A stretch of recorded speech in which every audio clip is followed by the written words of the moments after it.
Hello, my name is Sam Feltham and welcome to Expert Interviews here on Smash the Fat.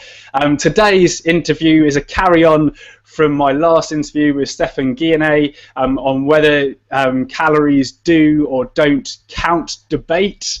And with me today, it's my pleasure to introduce somebody there's a real kind of skeptic behind kind of like the low carb, high fat and paleo diet movement that's kind of going on. It's the blogger behind the Carb-Sane Asylum, Evelyn Kosa. How you doing, Evelyn?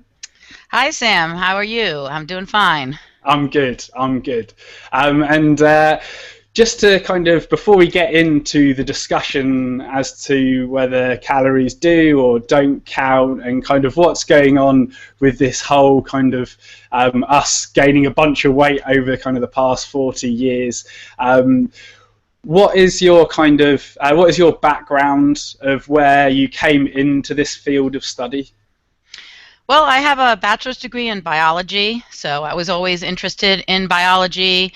And then I worked for the pharmaceutical company for several years. So I worked for that evil big pharma.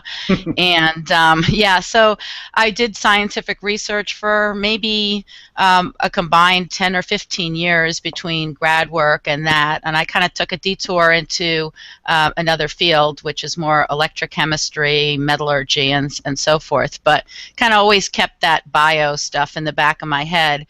And I developed an eating disorder at the end of high school and basically struggled with my weight ever since then, even though the eating disorder kind of got kicked to the curb or just grew out of that in my mid to late 20s. And but you know, you get over the eating disorder and it doesn't always fix the weight issues. So I've struggled with that, and I had lost some weight with low-carb diets a couple times, and I lost a lot of weight back in 2007 to 2009 on a low-carb diet, but I plateaued out at the way too high weight, which seems to be what happens to so many people in the low-carb community. And so I went looking on the internet for solutions to this problem, and unfortunately I kept coming into things mostly by Gary Taubes that didn't make sense. It was like, how did you get fat in the first place with insulin? It doesn't,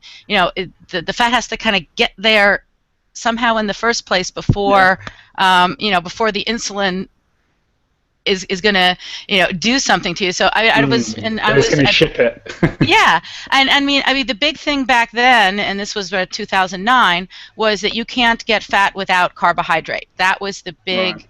The big thing that you'd go to various forums and things like that, and people were like, oh, you can eat all the fat you want, you can't gain weight unless you eat the fat with the carbohydrate, because that's what's going to make you fat.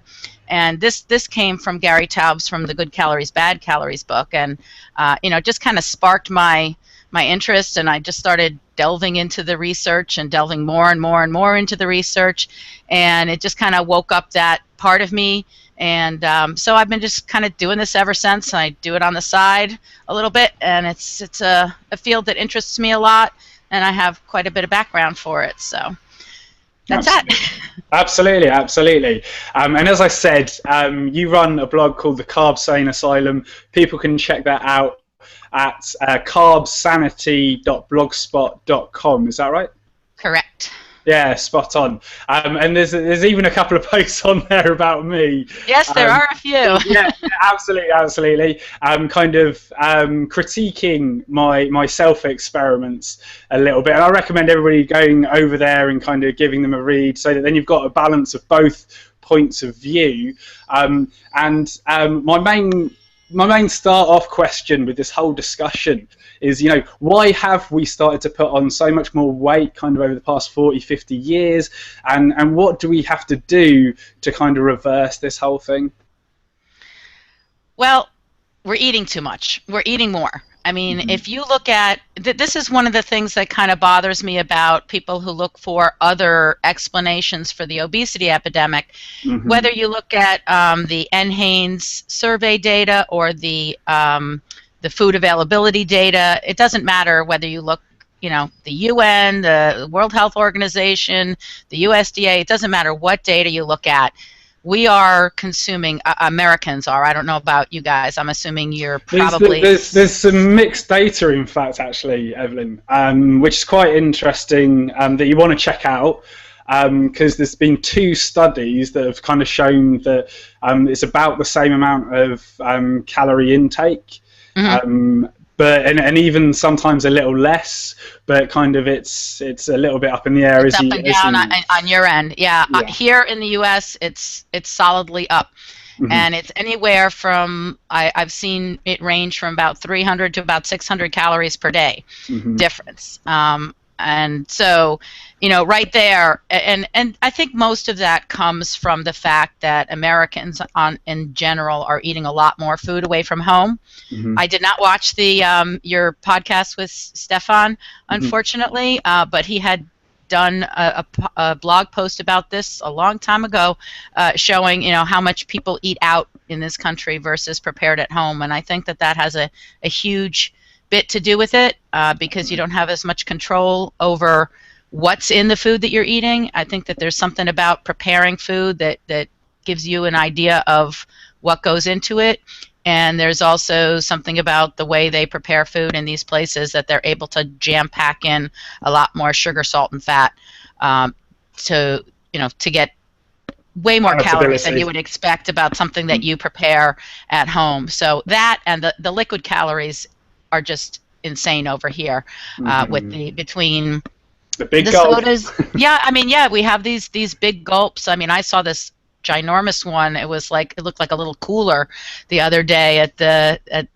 gas station that I stopped through, and I was like, whoa. I mean, that's not even, I wouldn't even take that to work with me if I was working on a construction site. It was kind of a little bit huge. But also like the coffees and everything, that it's ridiculous. I mean, we are, as a country, consuming a lot of liquid calories. And there was even a study, or I don't know if it was a study, it was more of a report about the alcohol calories, because it's not so much that we are drinking more as a country, but back in the 60s and 70s, it was more men drinking, and men were drinking beer. Yes, those were the ones that got the beer bellies, but they were also then drinking hard liquor, and they would pretty much drink, scotch on the rocks, right? So now we're drinking these apple martinis and the fruity, daiquiris and all that That's kind right. of stuff, and more regularly. And everyone's a mixologist, right?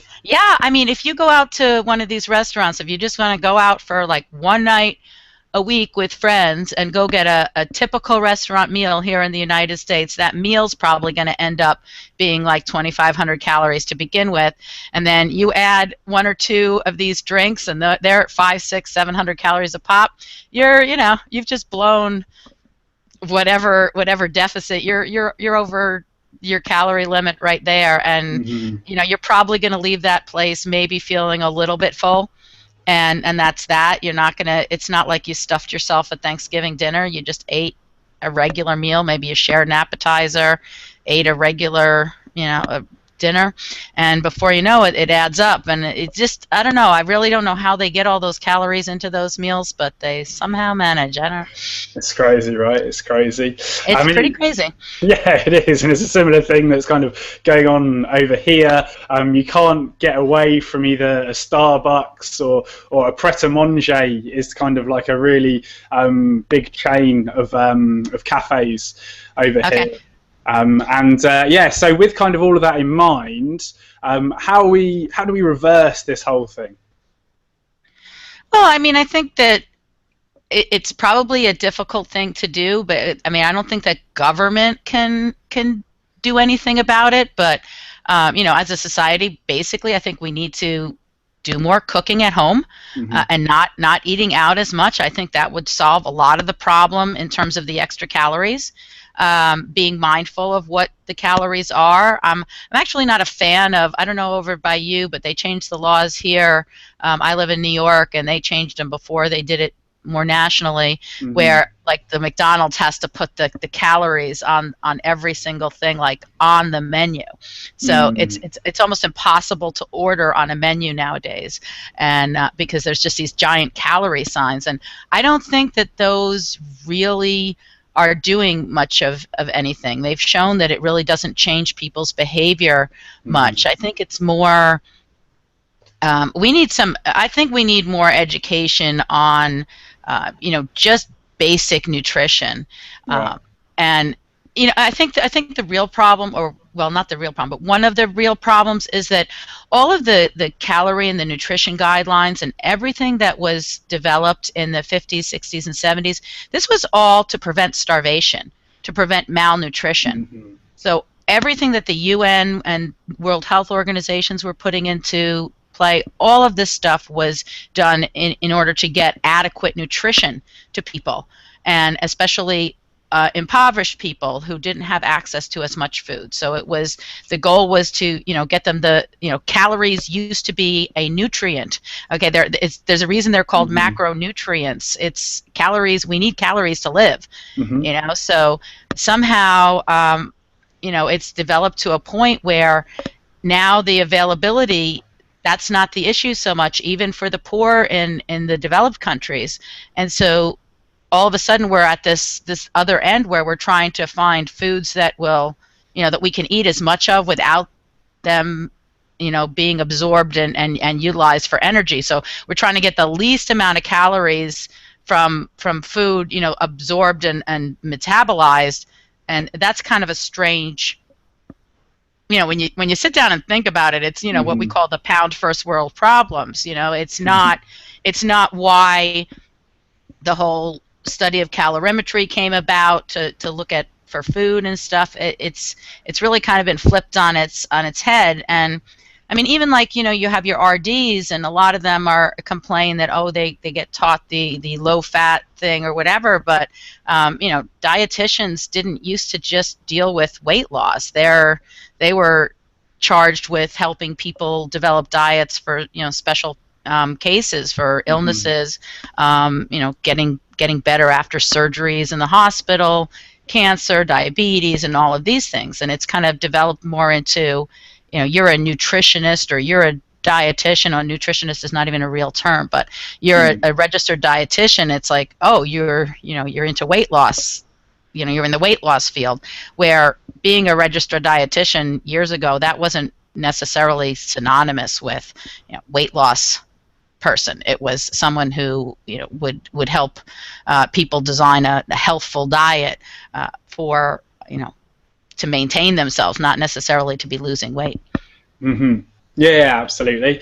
Now, kind of what foods should we be eating, and what foods should we try and maybe avoid to lose weight? Or do you not think that it matters, and that we just need to subtract 500 calories from our kind of total daily energy expenditure, and then try and kind of just meet those requirements, and then it happens no matter what the macronutrient composition of the diet is, or the quality, or anything like that?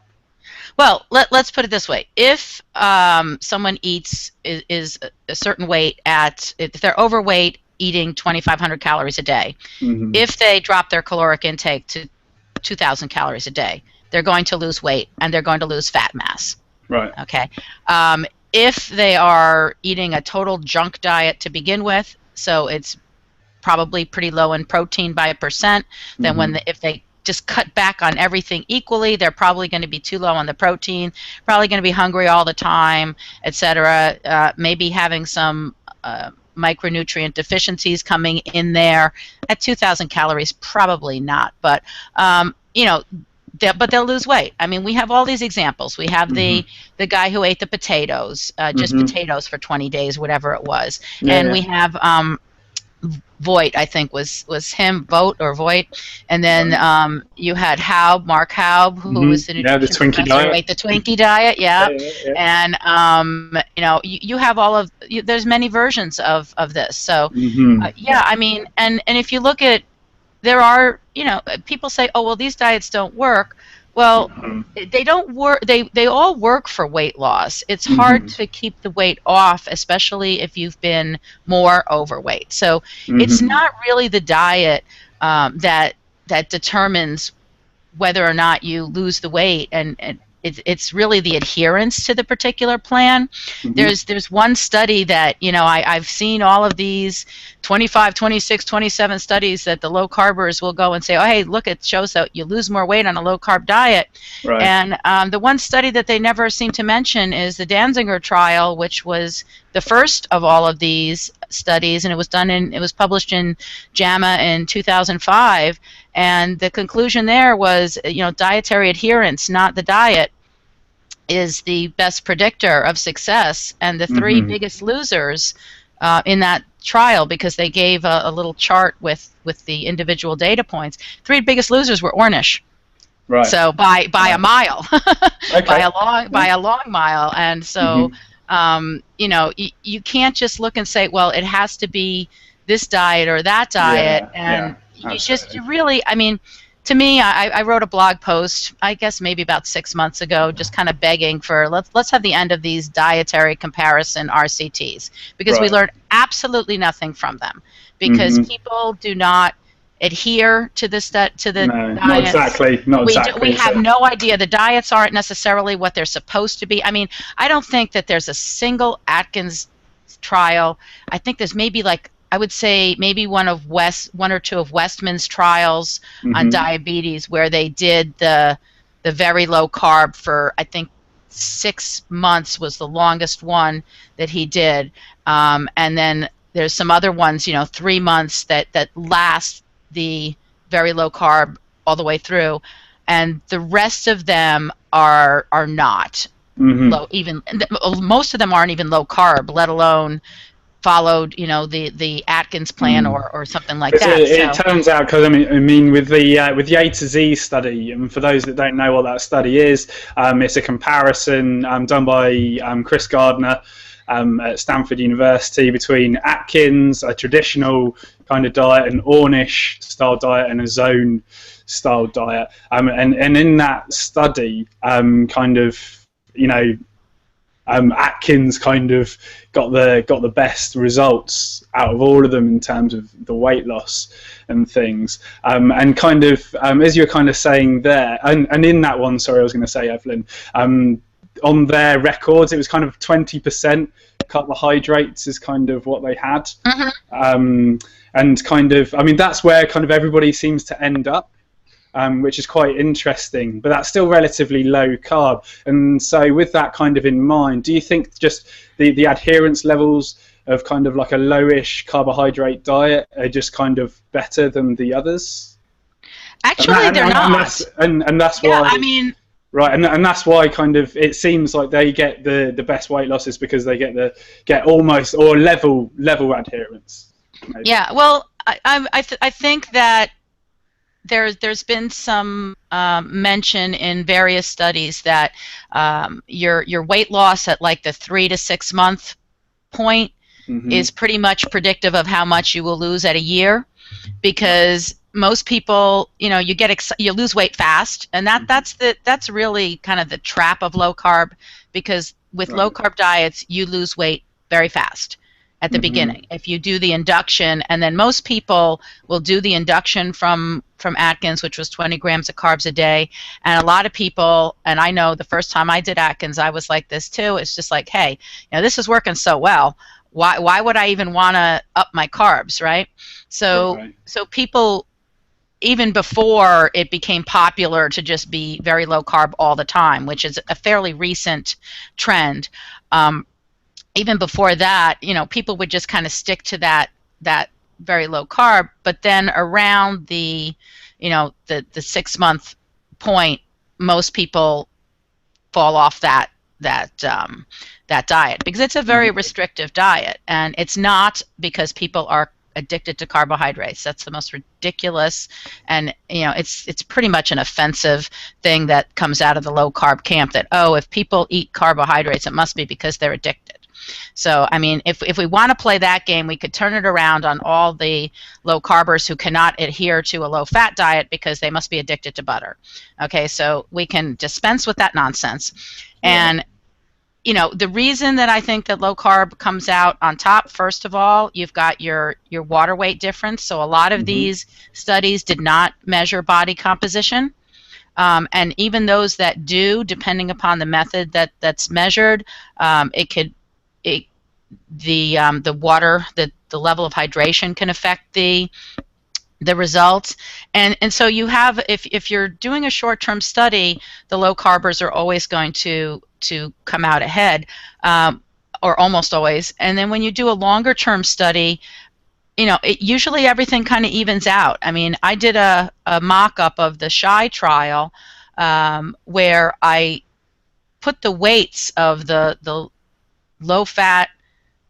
I did the starting points of the weight at equal at the 6-month mark or the 5-month mark, and the low carb and low fat arms in that trial tracked perfectly together for weight gain.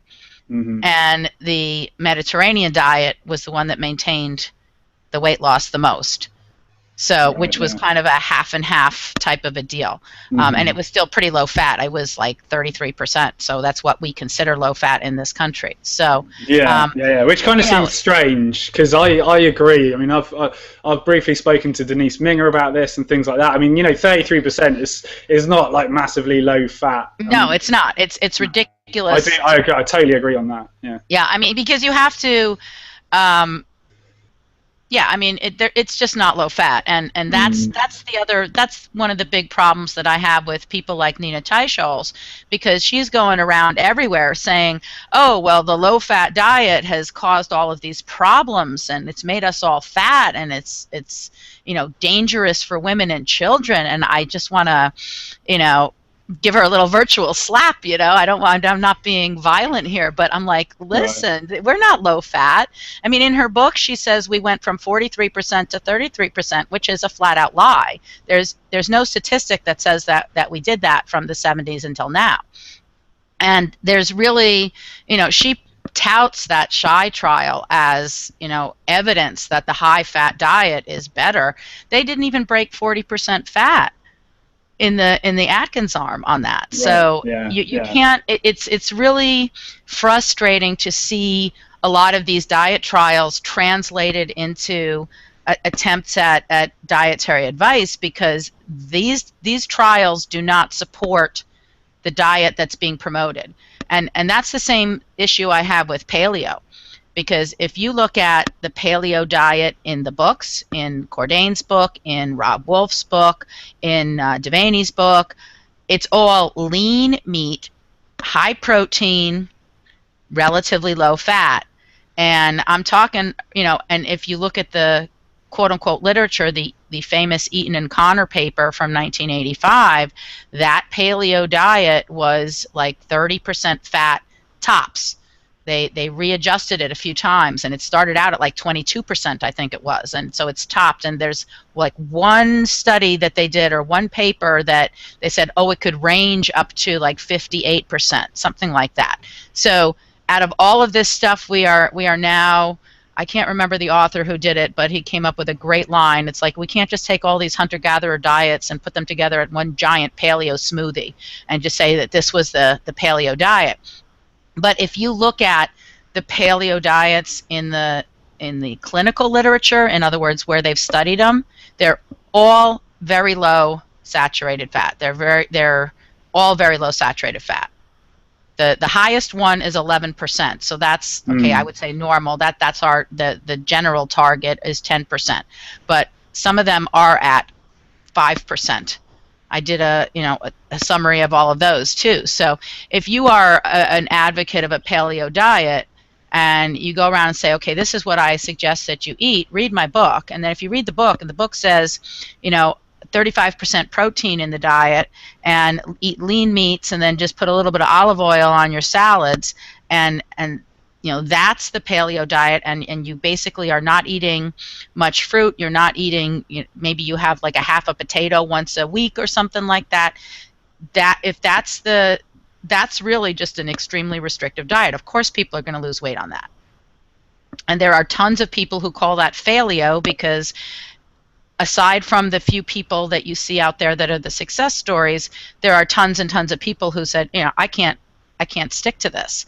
And so, you have these paleo people saying this is the diet, and then now if you go and listen to them now, they're talking about, it's all bacon and fat and, dairy fat. As long as it's the dairy fat, we can allow dairy now. And so they're drinking this bulletproof coffee with all the butter and the MCT oil and the coconut oil, and it's, that's not the diet that's tested in the clinical literature.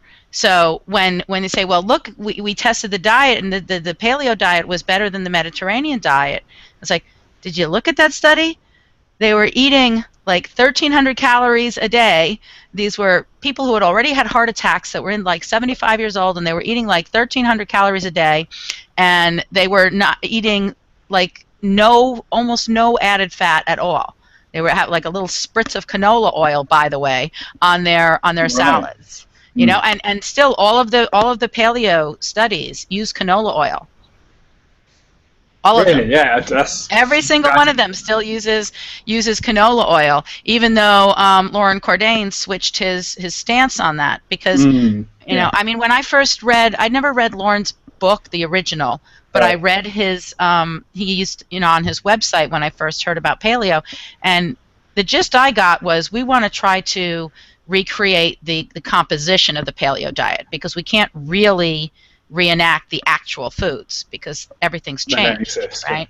So that was his rationale for canola oil, was because it was high in monounsaturated fats and polyunsaturated fats, but it had a very good omega-6 to omega-3 ratio. So if that was the rationale back then what's the rationale the other way?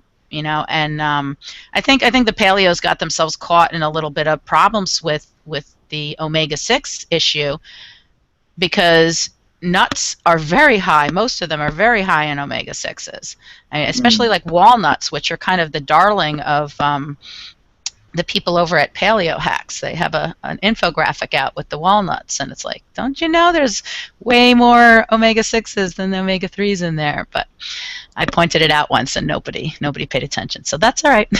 Right. And I kind of spoke to Franziska Spritzler kind of about that, and she's kind of like a real kind of not a skeptic on the kind of whole omega-6 and polyunsaturated oxidizing fatty acids and things, but she was kind of saying that still getting it from nuts, and just just a handful of nuts a day isn't going to be overloading the system and causing massive amounts of inflammation and things like this. Yeah. Okay, so Sam, speaking of nuts, right. In your original experiment there, the overfeeding experiment, why did you choose to eat a pound of nuts and like 3,000 calories of nut fat a day as your added fat, instead of cream and butter? Right, because it was the easiest way. That was the easiest way.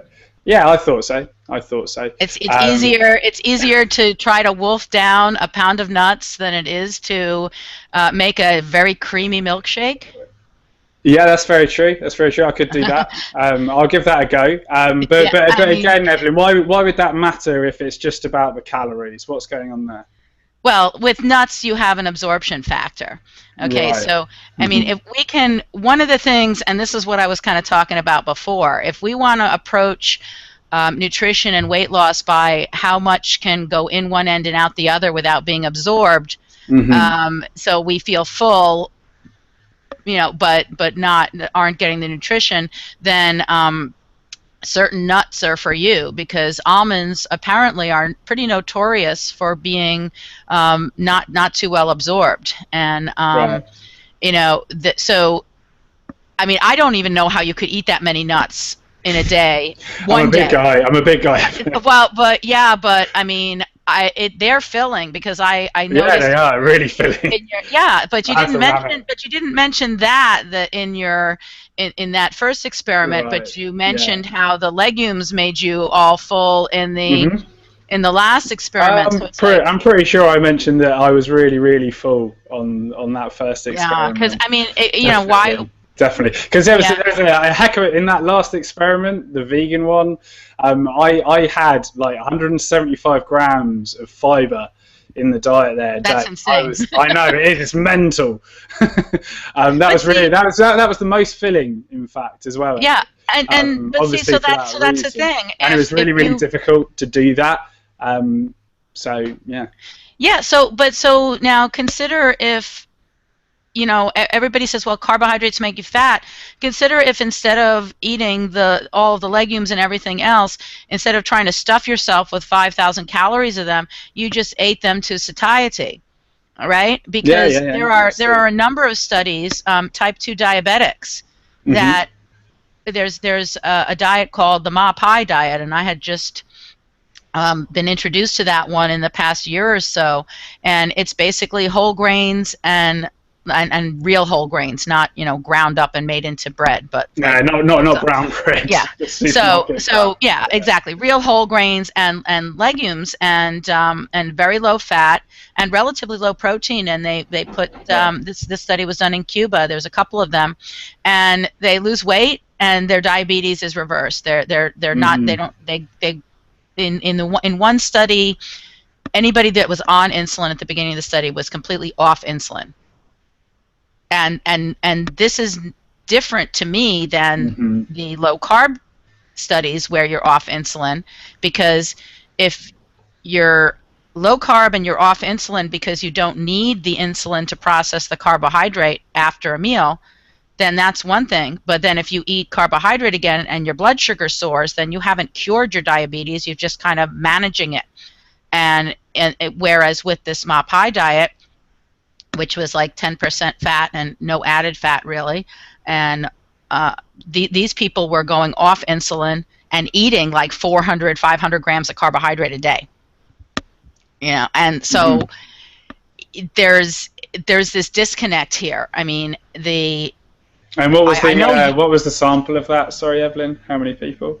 I don't remember off the top of my head how many people, but I mean, there's been there's a number of studies also done in Hawaii, I know, with their traditional diet, which is again not a high fat diet. It is high in starchy tubers like things like taro, and there have been studies there where they gave them just you can eat all of these foods, the starchy foods and fruits, and the only thing that they limited was their meat. They limited their chicken. I think, I don't know, I want to say 200 grams a day. Don't quote me on that one. I got so many numbers in my head, but they limited the chicken, and again, these people lose weight and their diabetes is reversed. And they do the same thing. There's a lot of Native American cultures like the Pima. They're like the poster children for diet gone wrong, and Gary Taubes insinuates that somehow it's because they're eating carbs, and their diet was very legume heavy and grain heavy, corn, and most of the Native Americans in our Southwest are living in desert. They weren't eating buffalo all day long and nothing else. So the same thing with them. There are studies where they've gone and reverted to their traditional diet, which is high carb, low fat, low protein, and they lose weight. They go back to and their diabetes gets reversed. And I consider it reversed if you can eat carbohydrate and have a normal insulin response. That's reversed because it doesn't.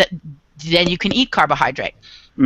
So I'm not saying that these people should then go and eat, Captain Crunch and something like that. I don't know if you have that over there. I know what that is, but yeah. Okay, so I'm not saying that they should go eat that. Right? Yes, but they would be able to eat that without their blood sugar going crazy. But if they carried on to eat that kind of thing, would they then have that kind of that reversal reversed? If that led to regaining a lot of the weight, yes. I don't believe that if you would not regain the weight that it would reverse it. I mean, just the crappy diet doesn't do it. And I think, did you see Denise Minger's presentation at Ancestral Health Symposium? This year? Yeah. No, I haven't seen that one yet. Okay, so she did one on the diets, and so she talked about the rice diet that they used to have at Duke. I've heard her mention that before. Yeah, and these people were basically eating table sugar. All right, yeah. and rice and no added fats, a very low fat, and they were allowed unlimited amounts of sugar, and they would reverse their diabetes. Yeah. And even I'm not sure about the calories because Denise I haven't looked into the studies as much. She said in her talk that they didn't even really reduce their calories. They probably did. They just didn't think that they did. I mean, that's what really happens with low carb is. Yeah, and this is another thing with low carb, isn't it? So when you kind of go on this style of diet, and you're told just to kind of eat these foods as much as you want, they often kind of reduce their calorie intake to similar amounts as those that are kind of like on other diet arms. Yeah, exactly. So right?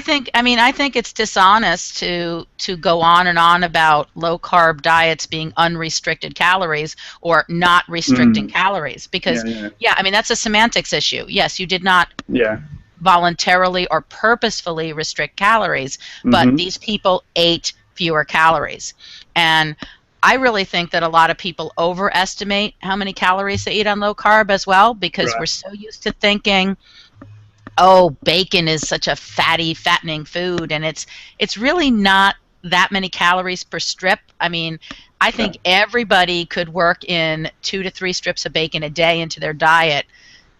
Whether you're low fat, high, you could work that much bacon into a diet, whether you are, regardless of your macronutrients, and it would work out just fine.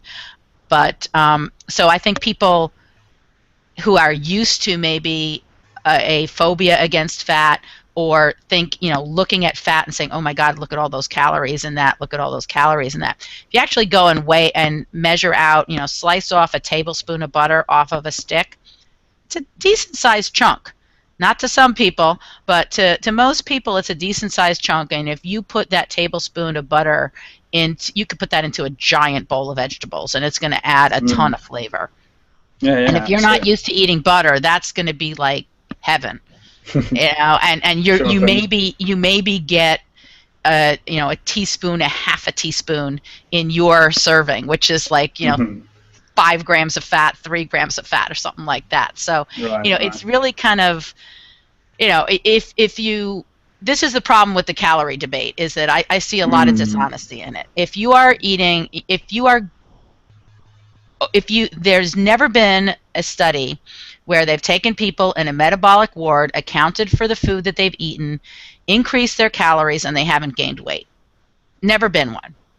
Also, never been a study where they've monitored and people and restricted their calories and or monitored what it was that they were eating that have lost weight without there being a calorie deficit. Because it's physiologically impossible. It's physically impossible. Physically. So we can agree in terms of like the physics of that. Yes, definitely. But for me, Evelyn, kind of on overfeeding studies and kind of calorie restriction studies, like in metabolic wards and things like that, kind of just the variation in terms of the loss and the gain is so different. Doesn't biochemical individuality kind of be kind of like the trumping card of all this, and that it's more about the biochemical reaction load that's going on here. Is it? Why is that? Yeah, hang on, Evelyn. Okay, yeah. So why is that not the case? Why is that? Okay, biochemical reaction. Every single one of us, skinny, fat, sick, healthy. Every single one of us metabolizes carbohydrates, fats, and proteins through the exact same pathways. Yeah. We're not just some soup of chemicals that it may do this, that, or the other thing.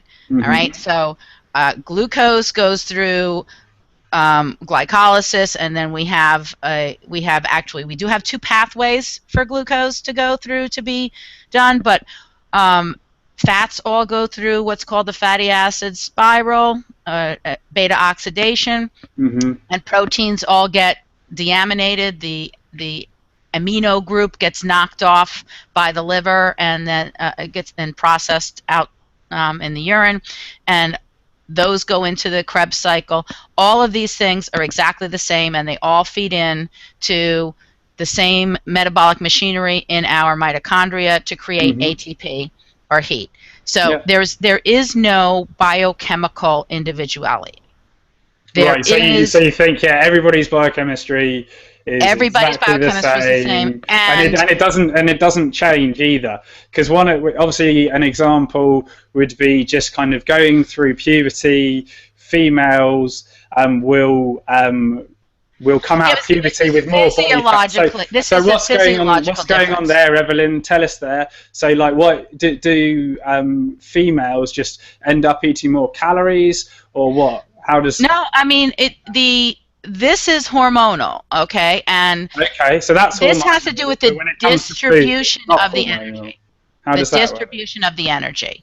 Okay, right. So during growth spurts, all right, teenagers tend to eat more because they are putting some of those calories into growing actual physical body mass. Yeah. And in women, in females, it is put more into the fat tissue. So that because we need our fat reserves, we are built to bear children and to support that growing fetus, etc. So this is the way our hormones generally distribute the energy. Men, on the other hand, tend to build a little bit more lean mass, but men get in trouble metabolically more quickly than women do. Yeah, definitely, because they can't put on fat. You guys don't have the butt fat. Yeah, exactly. Right, in general, we can't store it in the lower body. Kind of when it's the upper body stuff, then it's more metabolically damaging because of the different biochemistry, right? Right. Well, our upper body fat is actually our short-term fat buffer. Right. Yeah. So when your upper body fat is healthy, it acts as, and there's an Oxford researcher, Keith Frayne, he just retired about a year or so ago, who's done most of the work in this particular field. And, he describes the fat as a buffer for your dietary fat, so that if you are healthy and you have healthy fat, your fat is supposed to go straight from your gut pretty much to your upper body fat cells, which will efficiently take it up and cycle it in and out as needed to the body, so that we don't have excess delivery to the rest of the tissues, which we call ectopic tissue. So and take it back up nicely. So you want that to happen. You don't not want that. You want that to happen. So it's a natural adaptation, right? Yeah, it's a natural. Right. It's the way physiology is supposed to work. So, and then the problem I think for men is that the men don't have as much of the longer term storage depot, which is the gluteofemoral fat. Right. So their upper body fat cells, particularly the abdominal ones, get filled up more quickly. In that sense, so once the fat cells get filled up to a certain degree, that's when they start dysfunctioning. I mean, it's like a filled balloon, right? If you're blowing up a balloon, it's really easy to blow up the balloon at the beginning, but then as the balloon gets stretched out, it's harder to blow up the balloon more. It's not the perfect analogy, but it kind of seems to be the way the fat cells work. Once they've reached a certain distension, they no longer want to take up more fat. They get it's harder to blow into that balloon without some of the air leaking out the sides of the inlet. So it's kind of the same thing with the fat cells, and fat cells actually even look a little bit like a balloon. All of the cell machinery is all in one little area, and then you just have the giant glob of fat They're designed for that, you know. So for you, kind of going back to you saying that kind of everybody's got like the same biochemistry. So is it that females have the same biochemistry and then males have the same biochemistry, and are those two slightly different? But kind of those two groups have exactly the same biochemistry and exactly kind of the same responses hormonally going on?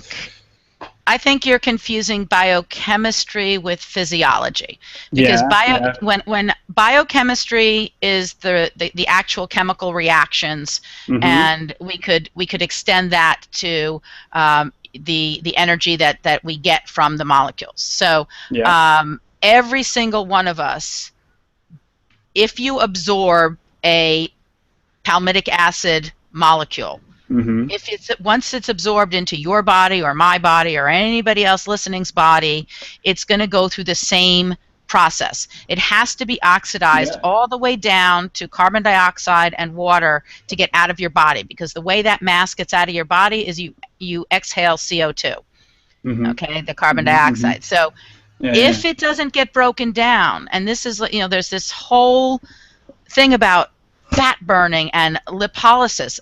The breakdown of fat, it's not the same, triglycerides into fatty acids, that just means it's swimming around there, and it's going to go through another hole. It's released into the bloodstream, right? And if it doesn't go back into, if it doesn't go back into the fat where it belongs, if it's excess, then it's going into your cells where it doesn't belong. And if it builds up in your pancreatic beta cells, that's when it starts interfering with your insulin secretion. So you really don't want excessive lipolysis. You want to increase your fatty acid oxidation rate, I suppose, but unless your overall metabolic rate is raised in the process, there's really no difference between getting, 20% of your energy from carb and 80% from fat versus the other way around. There's really no difference. It would be like if I have a dual fuel furnace in my house and it can use either natural gas or oil, it wouldn't make a difference whether I used one or the other. If I need a certain number of we'll use BTUs, if I need a certain number of BTUs to heat my home in the winter, it's not going to matter whether I get it from one or the other. So biochemically, we have zero individuality. We all have the same, and we are not even much different than most other animals. A lot of those we share metabolic pathways with a lot of those animals. The so the biochemical and all that. So we're physiologically different. Like the amount of kind of hormonal response, for instance. Right. But the hormonal response, there's yet to show when someone can show me that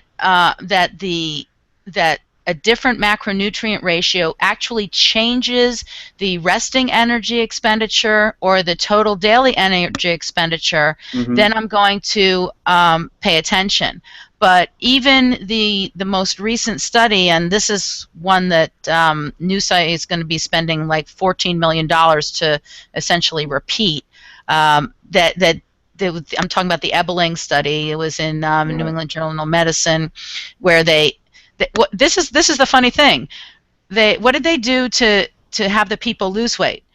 They put them on a calorie restricted diet. Okay, so they took a bunch of people, they put them on a calorie restricted diet, and it says even on the NUSI website, because they're going to be repeating the same protocol basically, they said, we're going to put them on that, and we predict that they'll lose 12% of their weight in 12 weeks. It's like, okay, so I guess calories matter, right? So why would you do that if it was about the macronutrients? So then they switched them in the previous study into 3 diets, and they measured the metabolic rate, and they apparently showed some differences, but they remained all weight stable on all 3 diets. So there's got to be a measurement error there. Right, because if the metabolic rate really went up on the low carb diet, which is what the claim was, right, then it should have shown in weight loss, right? But the average weights of these groups stayed the same. So I guess they're going to repeat this and do it for a little bit of a longer time and hope that they can see some differences. I personally don't understand why we're doing this. Why not put, I mean, to me, I always think with all of these studies, my goal with, even when I started looking at this stuff, I wanted to know, if I'm not going to lose any more weight, is eating like this going to be healthy for me in the long term? Because I had experienced some negative side effects the time before, and I hadn't really experienced the same ones this time, but I had racing heart, real like feeling like I was like gonna throw up type, I think I'm having a heart attack type racing heart, and I think it was hypoglycemia. I don't know. I didn't have a blood glucose meter at the time. But that's why I started looking into this stuff, was, is this healthy for me in the long run, especially if it's not going to help me lose any more weight? And what I discovered when I started tracking foods was that my metabolic rate was in the toilet. It was really low. And, if I would only lose weight if I cut my calories down below like 1,000 a day. And that's not a sustainable way to live, right? And so you have to, I really do believe that if you are long-term very low carbohydrate, it dials down the resting energy expenditure, and it would make total sense, and it would make total sense to do so, because the very low carb diet is a starvation metabolism. Richard Feynman, it's in like every single one of his papers. He refers to some studies that were done in the 60s, and that it is the carbohydrate restriction is synonymous with starvation. And it's in the cancer papers. They say, well, that we can, if calorie restriction works for cancer, maybe we can achieve the same thing by just restricting carbohydrate. And so we could achieve the same thing by, in a quote unquote fed state without the carbohydrate. And so what I would like to see is, hey, give me 30 or 50 really gung-ho people who want to do a low carb diet. All right. And then, hey, balance it out with 30 or 50 people who really want to do an Ornish diet.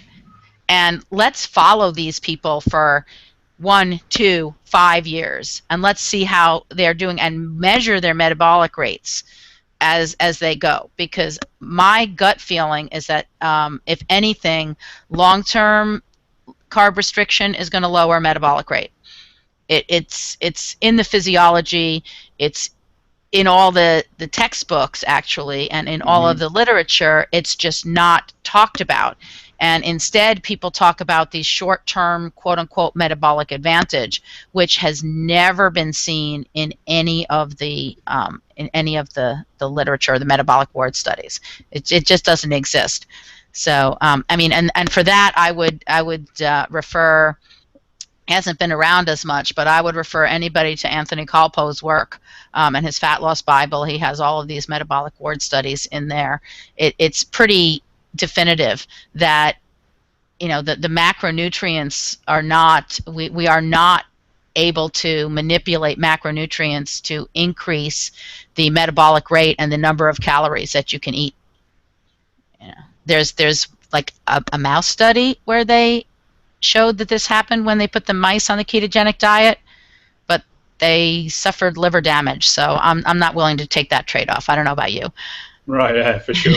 What we recommend at Smash the Fat here is that people do start on a VLC KD style diet just for 4 weeks, and then start to bring everything back. And I have people kind of just have a starch at lunchtime.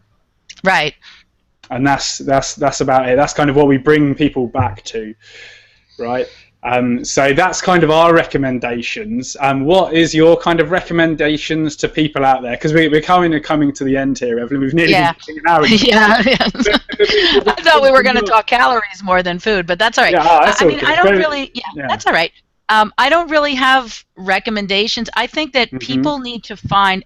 First of all, if I do have a recommendation, it's base your diet on real whole foods as much as you can. Okay. Okay. And for women especially, men tend to get this naturally, but women especially, take care of your protein first. Look and make sure that you have some protein with each meal so that you're not, and this is, to me, the biggest problem for women is this idea that 15% protein, looking at protein as a percent, is ridiculous, because especially for a very small woman, the petite woman is not going to have that great a calorie need, and so she's really, in terms of kind of being able to be out there with the big boys in the real world, if you eat a little bit more protein, it definitely will give you an edge. And then after that, just, don't eat things that disagree with you, but enjoy anything that you want. I mean, if you like ice cream, then if not having ice cream is going to cause you to go on a bender when you have some at a party, like you're going to have 2 bites at the party because you don't want anybody to look at you eating ice cream, and then you go home and you buy a gallon, which is what I used to do when I was 17, 18 years old. That's not healthy, right? So I call it a double cheat, Evelyn. I call it a double cheat because you sort of like a double cheat. Double cheat. Yep. Yeah. So I mean, it's not a healthy thing to do, and then you feel bad about it, and so then the next day you're like, oh, I'm going to eat well, I'm going to be good today, and you try it again, and then you make it halfway through the day, and it sets up so much of a it's disordered eating that can then become a true eating disorder. So if you, for me, where calories are concerned, I'm not saying that anybody has to count calories. Right. I do say that everybody should acknowledge that calories count. Right. Because if you acknowledge that calories, and I've seen you say calories don't count, and a lot of people out there say calories don't count. I say quantity counts, definitely. Yeah, so I have not read that all the time consistently from you. I've seen you say, and maybe it's just because it's on Twitter where you've got 140, whatever it is, characters. But yeah, I mean, there's so many low carbers that are like, oh, I'm not losing weight, and like when I first found the community, it was like, well, up the fat, up the this. You're not eating enough calories. Like, no. Believe me, I'm eating enough calories. If I eat more calories, I will gain weight, and I do gain weight. I tried all of those things, and there are so many people in the low carb community who have been now brainwashed in the opposite direction to think that if they eat that calories don't count, fat can't make them fat. You can eat unlimited. Yeah, I certainly don't. You can eat unlimited amounts of food, and it's not going to cause you to gain weight. Then I don't think that helps people to give them that kind of misinformation, because at the end of the day, the calories are really what governs the weight. You will have slight differences in lean and fat, and this will be individual, but it won't be individual depending upon the macronutrient intake over a broad range. Because so will the biochemistry be individual, or the physiology? Yeah, the physiology will be individual, but it will be. It's gonna. I mean, you have some people who, if you give them a lot of food, their metabolic rate really speeds up a little bit to blow off a little bit of it. But you can kind of swamp that out with just about anybody. I mean, if these overfeeding studies occurred, because I was a thin athlete in high school, so I don't like anecdotes, but I proved to myself that you can overcome that whole set point and that whole thing. And once you blow through it, it's kind of gone, or it's very difficult to get back if you don't dial it back. So I was not someone who would have gained weight very fast, but I think if you took some of these people, and I don't think it would pass an ethics board, but on these overfeeding experiments, if you had those last for 6-8 months, where you were giving them, they would end up being overweight and start, to gain, because there's a lot of short-term adaptations that certain people have. Your metabolic rate might dial back more or less. Your metabolic rate might increase more or less depending upon that. You may store a little bit more fat versus muscle. Most of this is physiological individuality, and it's partitioning of the energy. And I mean, once you get a certain amount of protein, the rest of it is metabolized for energy, and protein is always metabolized for energy, always, even if you're not eating enough. It's recycled and so forth. So I think the macronutrient games, they just confuse the heck out of people. It's not you want to make sure that you're getting your proper nutrition. You need your sufficient protein.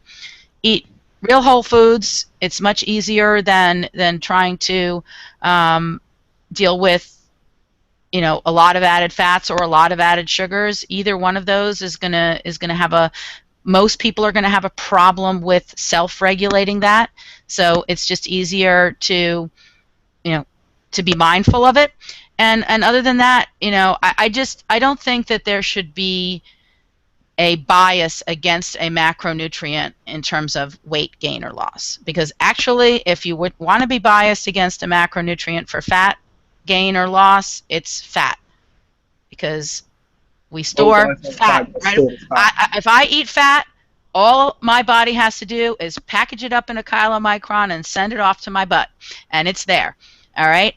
It doesn't need to transform it. It doesn't need to metabolize. Doesn't need to do anything for it. All it needs to be is it's going to go there, and if I don't need that energy, it's going to net stay there. It might cycle in and out, but net it's going to stay there if I don't need that energy to walk up a flight of stairs or whatever, or keep myself warm or whatever it is that I'm going to use the energy in that fat. Protein almost impossible to change to fat, although it could happen. But protein, it's possible. Energy expensive. Yeah, it's possible, but it would be very energy expensive. So our body would use protein more to populate the Krebs cycle and just burn for energy. And the same with carbs. I mean, that whole carbs turn to fat is the most ridiculous of all, because in human beings it's been shown to be a very small percentage, and it's also an energy expensive. It's like 25% of the calories are used in converting the carbs to fat. So why are we having these these arguments over this? Because insulin's going to trap the fats in the fat cells, and it's just not true, because insulin will go down when your intake goes down. Insulin's really like the traffic cop of the bloodstream. It just makes sure that there's a steady supply to the cells. And so if you're eating a lot of food, the insulin goes up, and if you are overweight, then the insulin is up at baseline to keep the fat where it belongs. It still gets out, it still goes back in, but to me the big confusion between like what you were calling biochemical individuality or physiological individuality. Right. You, Sam, have your metabolism and your body, right? So if you're going to overeat, then maybe you're a little bit more resistant. Maybe your metabolic rate goes up. I have my metabolism. Maybe I will gain more weight on a 500 calorie surplus than you would, but it's going to be through the same processes. It could be because maybe my metabolic rate is lower than yours. It could be that my body is not going to react to eating 1,000 calories at a time as much as yours might, whatever it is. So those are different, but that's really not going to be a whole heck of a lot different depending upon the macronutrients that you're eating. Especially in the short term, you probably see it, and that's why I think there's a lot of the confusion, because most of these metabolic board studies, they can only last a couple weeks, and they're expensive, and they're usually on 3, 4, 5, 10, maybe a dozen people, so you don't have a lot of information when you're looking at the means. But I mean the calories are what they are. I mean I wrote a blog post recently talking about a gallon of gas, and the energy that is in a gallon of gas is the same whether I take that gallon of gas and I put it in my weed whacker, or I put it in a lawnmower, or I put it in my car, or I put it in a big truck. It's the amount of energy that's stored in a gallon of gasoline is the same. Yep. And if I'm burning that gallon of gasoline down to carbon dioxide and water, I'm getting the same amount of energy out of it, whether I do that burning in my weed whacker engine or my truck. Okay, so the difference is in how the how the body partitions how it's used, right? So it doesn't take a lot of gas. It doesn't take a lot of energy to run my weed whacker. So that gallon of gas is going to last a long, long time, and I'll be whacking weeds until the winter comes and I don't have to do it anymore. But if I put that in my truck, I maybe get 10 miles down the road and I'm done. So that, I guess, if that's what you want to call bio-individuality, is whether it's the weed whacker versus the truck. Yeah. But the energy is the same. It's just whether absolutely. The energy is the same. The energy is the same, and the biochemistry, or in this case the chemistry, is the same. We would be combusting the fuel, and whether or not it was used to turn a twine, whatever you want to call that, on the weed whacker, or turn the drive shaft on your truck and propel your car down the road, that's basically what is needed. So your physiology dictates how many calories you need to take in, I guess, maybe is a better way to look at it. So if you have a certain amount of energy needs, and so you take that in, you're going to get the same calories, you're going to get the same energy out of that meal as I would. It's just, if my body doesn't need that energy, then it gets stored. Whereas if your body does need that energy, it gets burned. And a lot of people, the big misconception is that somehow by eating a low carbohydrate, high fat diet, this doesn't seem to be Taub's main thing. This seems to be like Mike Eady's and some of the other low carbers that somehow, if you eat low carb, it increases your metabolic rate, that metabolic advantage. Right. That just doesn't exist. It has never been shown to exist.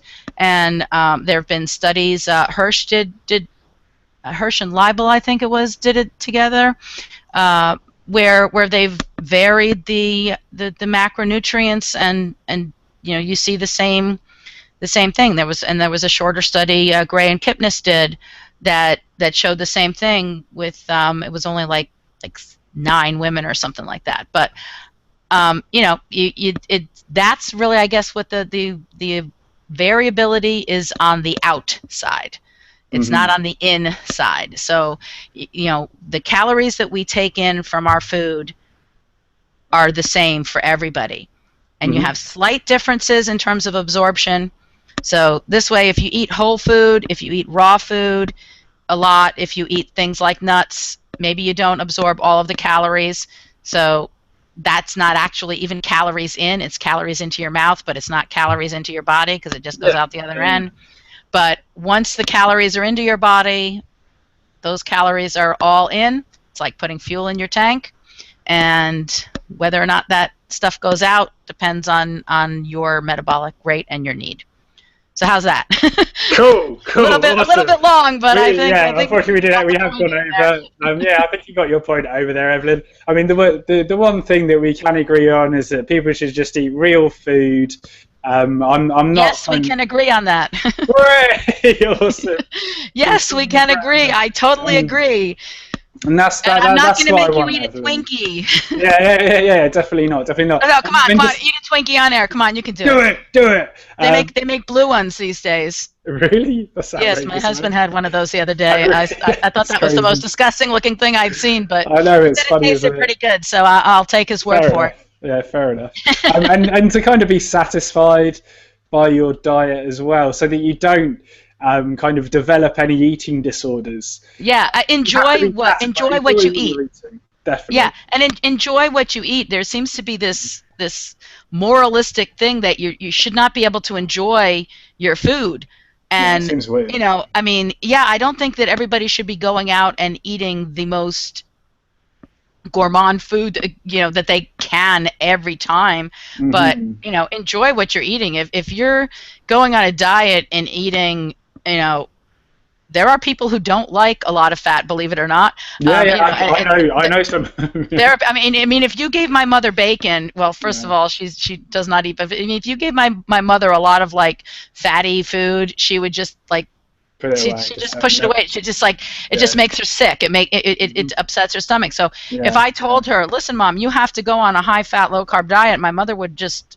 She'd be like, go away. Yeah, she'd be like, Evelyn, go away. And if she tried it, because I could convince her, she wouldn't last for very long. Mm-hmm. So find a diet that you feel like, that you're comfortable with, that you enjoy eating the food at least, most of the time, and that fits with your lifestyle. And and I would also say the one last thing, I guess, would be, don't listen to anybody else's rules. Yeah.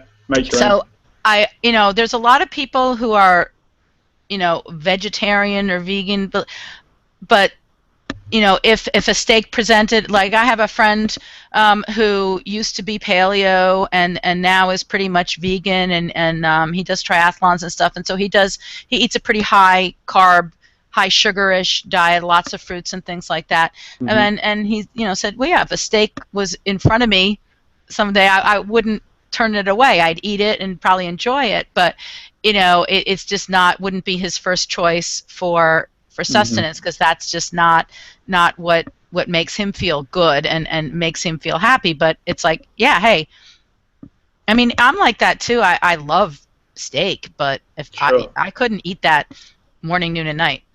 No, absolutely not. I mean, variability or variation is the spice of life. Yeah, right? Yep, exactly. So I think we can all agree on those things.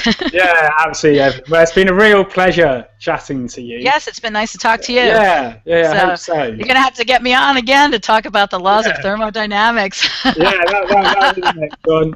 And then we'll take it to the next level. We'll take it to the next level. Yeah, that's all right. Ideal. So for everybody listening, make sure that you do go across to the Carb-Sane Asylum, carbsanity.blogspot.com. See if you can find anything kind of that you can take away with, and definitely read the posts on me and see what you can make of it.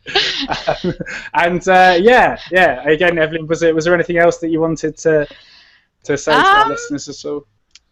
No, just peace out. Everybody just chill out a little bit on a lot of things. Yeah, we need to. It's not an all-out war. And if somebody says, I guess this, I would like to leave with this. If somebody says that calories count, it doesn't mean that they're saying you are a glutton and a sloth. Okay, if somebody mentions that activity might have a role in things, or that you might be eating too much, and by that meaning eating more calories than you need. It's not a moral judgment. I know that there's some moral judgments around there in the Bible, and there are even moral judgments that make it into some of these scientific papers. I think gluttony and sloth were actually used in the abstract of a pretty famous paper. I think the scientist's name is Unger, I want to say. I'm sorry, Dr. Unger, if it's not you, but it's not about gluttony and sloth and pointing fingers at people and calling them food addicts and calling them, that they're weak-willed or anything of that nature. And I think that all sides need to just zip it with that. It's give people good, solid information that they can decide for themselves. What makes you feel good, how what works for you for your goals. If you are wanting to be 8% body fat, that's great. If that's not your goal, hey, that's fine too. But let's stop kind of preaching at one another that this is toxic and that is toxic, and this is going to kill you and that's going to kill you just because this one has a food allergy or that one, has celiac or something like that. I think it's time to kind of take a step back and not look at food as some sort of poison that we can just pick the least poisonous things from, and stop fighting so much about that kind of stuff and stick to the science, people. All right, Cool, I'll leave it with that. Absolutely, Evelyn, that's perfect. It was really great talking to you, Sam. Yeah, I hope so, Evelyn. And there's just one more thing I'd love you to do, if you can, and that's to hear us smash it out. All right, we'll do it. How about that? Right. Yeah, all right. Smash it out! That's what I'm talking about. I missed the count, huh? Yeah, I was going to tout you in, but I haven't seen enough episodes. I remember now. Okay. One more time. All right. 1, 2, 3. Smash it out! Awesome, Evelyn. I appreciate that. That's great. Stay sane. Yeah, absolutely. All right. Absolutely. Okay, take it easy. Cool, Evelyn. Thanks a lot. Bye. Ta-ra. Bye.